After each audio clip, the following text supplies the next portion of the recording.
गरुड़ पुराण अध्याय 26।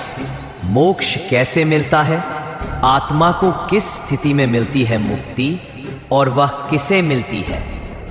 गरुड़ पुराण के अनुसार मोक्ष का अर्थ है जन्म मरण के चक्र से मुक्ति। ना फिर कोई शरीर, ना सुख दुख की सीमाएं, ना मोह, ना माया, केवल शुद्ध आत्मा की परम सत्ता में लीन अवस्था।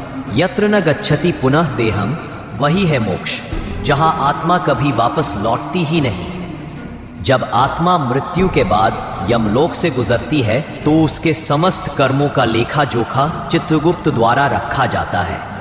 यदि पापों का बोझ अधिक है, आत्मा को पुनः नरक भेजा जाता है।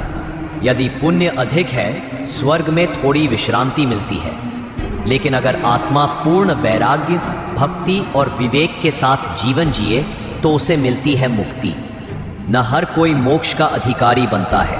मोक्ष उन्हीं को मिलता है जिन्होंने सत्कर्म किए हों, मन, वाणी और कर्म से पवित्र जीवन जिया हो, मोह माया से ऊपर उठे हों, ईश्वर की भक्ति को सर्वोपरि माना हो। ध्यान दें, केवल दान, व्रत, यज्ञ से मोक्ष नहीं मिलता। अगर वह अहंकार और दिखावे से किया गया है तो आत्मा पुनः जन्म लेती है।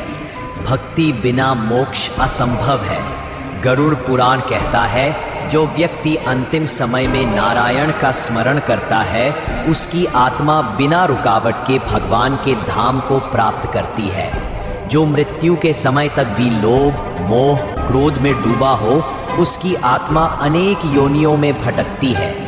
जीवन भर पूजा करके भी अगर अंत समय में अहंकार है तो मुक्ति नहीं। लेकिन जिसने एक बार भी सच्चे हृदय से हरि को पुकारा, वह मुक्त हो जाता है। अग्नि संस्कार, गायत्री मंत्र, श्राद्ध, तर्पण, ये सब केवल माध्यम है। मूल उद्देश्य है आत्मा की मुक्ति। अगर परिजनों ने श्रद्धा से इन कर्मों का पालन किया तो आत्मा को गति मिलती है। लेकिन अगर आत्मा स्वयं जीवन में भक्ति और सत्कर्म नहीं कर पाई तो कोई अनुष्ठान उसे मोक्ष नहीं दिला सकता।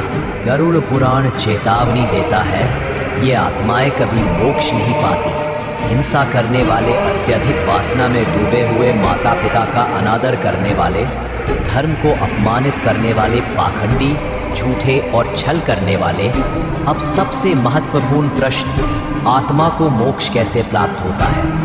गरुड़ पुराण उत्तर देता है, सच्ची भक्ति से।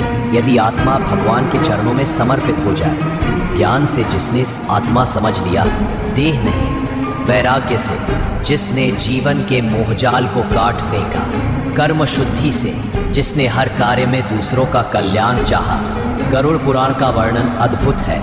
मृत्यु के क्षण में आत्मा के सामने 3 मार्ग खुलते हैं। दक्षिण पथ पापियों के लिए नरक की ओर, उत्तर पथ पुण्य आत्माओं के लिए स्वर्ग की ओर, अर्क पथ मुक्त आत्माओं के लिए ब्रह्मधाम की ओर। केवल तीसरा मार्ग मोक्ष देता है। मोक्ष के लक्षण क्या है? अगर आत्मा को मोक्ष मिला है तो उसके संकेत होते हैं। मृत्यु के बाद शरीर से सुगंध आती है, मुख पर शांति और तेज होता है, चित्त में अद्भुत शांति का अनुभव होता है। सपने में परिजन उस आत्मा को प्रकाश में जाते हुए देखते हैं। मोक्ष ही आत्मा की अंतिम मंजिल है। जब तक आत्मा मोह, क्रोध, वासना और अहंकार में बंधी है, वह जन्मों तक भटकती रहती है। लेकिन जो आत्मा सत्य, सेवा और सच्ची भक्ति को अपना लेती है, वह देह छोड़ने के बाद ब्रह्म में विलीन हो जाती है। जीवन छोटा है पर आत्मा अमर है, पर हर बार यह जीवन नहीं मिलेगा। इसलिए जब तक हो ईश्वर को पहचानो, कर्म को सुधारो और मोक्ष के पथ पर चलो। गरुड़ पुराण कहता है, जागो जब चेतने का समय है, क्योंकि मृत्यु के बाद अवसर नहीं, केवल परिणाम होते हैं।